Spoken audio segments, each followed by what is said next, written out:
वंदे वांछित कामार्थे चंद्रार्धकृत शेखराम सिंहरूढ़ा अष्टभुजा कूष्मांडा यशस्विनीम। मंत्रः या देवी सर्वभूतेषु सृष्टिरूपेण संस्थिता नमस्तस्यै नमस्तस्यै नमस्तस्यै नमो नमः। हे माँ सर्वत्र विराजमान और कूष्मांडा के रूप में प्रसिद्ध अम्बे, आपको मेरा बार बार प्रणाम है। हे माँ, मुझे सब पापों से मुक्ति प्रदान करें। जय माता दी। सभी भक्तों को नवरात्रि की हार्दिक शुभकामनाएं। माता रानी की कृपा आप सभी के जीवन में सदैव बनी रहे। आज की वीडियो में हम जानेंगे चौथी नवरात्रि माँ कूष्मांडा माँ की पौराणिक कथा के बारे में। सनातन शास्त्रों में निहित है कि चिरकाल में त्रिदेव ने सृष्टि की रचना करने की कल्पना की। उस समय समस्त ब्रह्मांड में अंधेरा छाया हुआ था। पूरा ब्रह्मांड स्तब्ध था। इसमें न कोई राग न कोई ध्वनि थी, केवल सन्नाटा ही फैला हुआ था।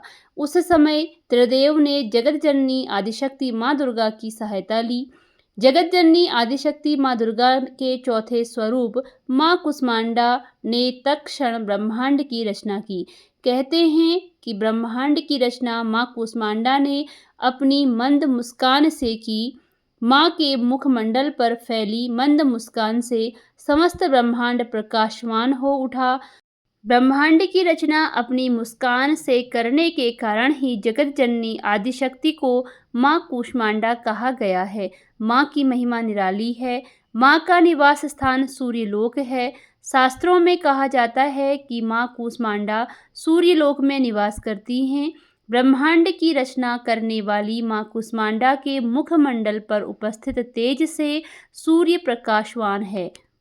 माँ सूर्यलोक के अंदर और बाहर सभी जगहों पर निवास कर सकती हैं। माँ के मुख पर तेजोमय आभा प्रकट होती है। इससे समस्त जगत का कल्याण होता है।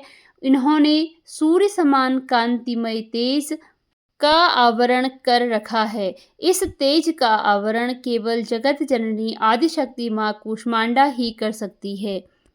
देवी कूष्मांडा की 8 भुजाएं हैं, इसलिए अष्टभुजा कहलाई। इनके 7 हाथों में क्रमशः कमंडल, धनुष, बाण, कमल, पुष्प, अमृतपूर्ण कलश, चक्र तथा गदा हैं। 8वें हाथ में सभी सिद्धियां और निधियों को देने वाली जपमाला है। इस देवी का वाहन सिंह है और इन्हें कुम्हड़े की बलि प्रिय है।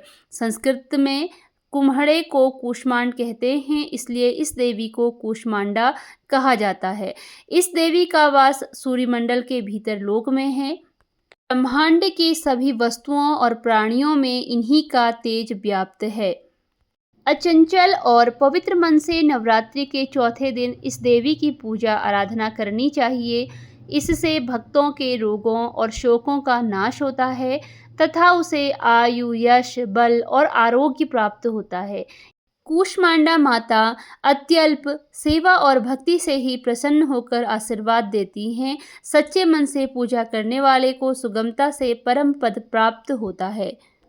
नवरात्रि में इस दिन भी रोज की भांति सबसे पहले कलश की पूजा कर माता कूष्मांडा को नमन करें। इस दिन पूजा में बैठने के लिए हरे रंग के आसन का प्रयोग करना बेहतर होता है। देवी को लाल वस्त्र, लाल पुष्प, लाल चूड़ी भी अर्पित करना चाहिए। माँ कूष्मांडा को इस निवेदन के साथ जल पुष्प अर्पित करें कि उसके आशीर्वाद से आपका और आपके स्वजनों का स्वास्थ्य अच्छा रहे। अगर आपके घर में कोई लंबे समय से बीमार है तो इस दिन माँ से खास निवेदन कर उसके अच्छे स्वास्थ्य की कामना करनी चाहिए। देवी को पूरे मन से फूल, धूप, गंध, भोग चढ़ाएं। माँ कूष्मांडा को विविध प्रकार के फलों का भोग अपनी क्षमता अनुसार लगाएं।